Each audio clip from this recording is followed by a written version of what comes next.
So, beginner series 203. We talk about volume in this one.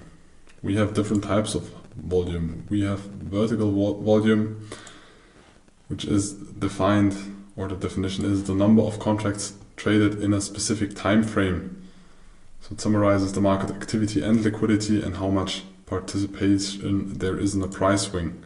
So it is the volume that you see on the bottom of the chart most of the time. So you have time frame, for example, 1 hour, then this candle represents 1 hour and you have this amount of contracts. You can also add numbers to this, but the interesting information is always about how far did the market move and how much volume is traded.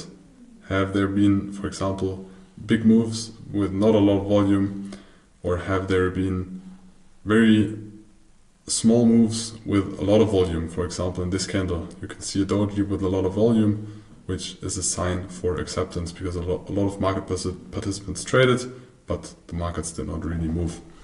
But this is called vertical volume. But you also have horizontal volume, which is the things we use way more, which is volume by price, or also called volume profile. It's the number of contracts traded at a specific price level. And you can see it here on the left.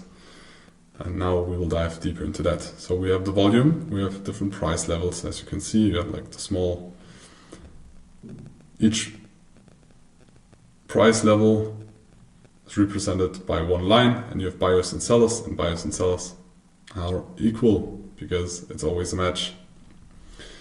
So there's the volume and there's the price. And that's it. We have a price, we have volumes traded on each price level, with price action, and we know how much volume is traded on each tick. A standard deviation.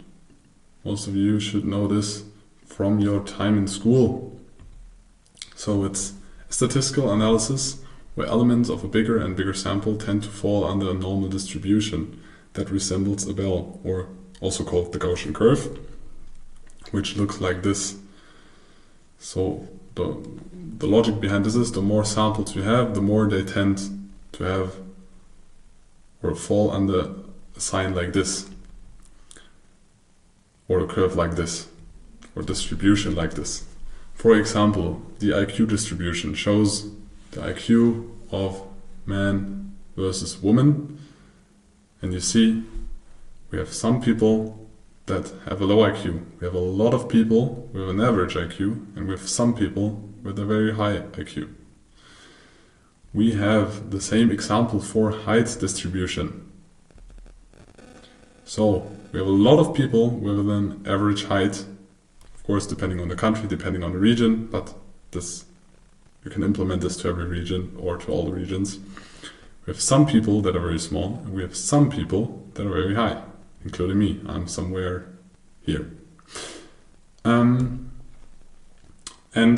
we have standard deviations. So we have an area that represents around 70% of the elements or the numbers that are in there, and those 70% are called the standard deviation, and it's highlighted in dark blue, again furthermore in purple here. So this is called the standard deviation. So this is the median, so this is the middle, the average, and then we have standard deviation to the top and to the bottom, and this represents 70% of the samples.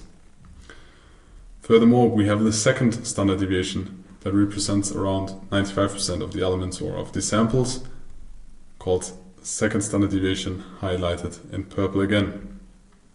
And we have a third standard deviation that represents 99% of the elements, that nearly includes everything except me with 2 meter height, but sometimes it may be good, sometimes it may be shit.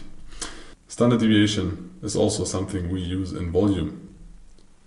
And we know the standard deviation, or the first standard deviation in volume profile, is publicly known as the value area or fair value. So when you have a volume profile, you look for where are the 70%. So you have the highest or the median, which is most of the time somewhere in the middle, and then where is the area to the bottom and to the top and to the bottom where we have 70% of the volume. So there are different anomalies and different things we need to name in the volume profile. So we have a point of control, which is in the middle, which is the point of control where the most volume is traded.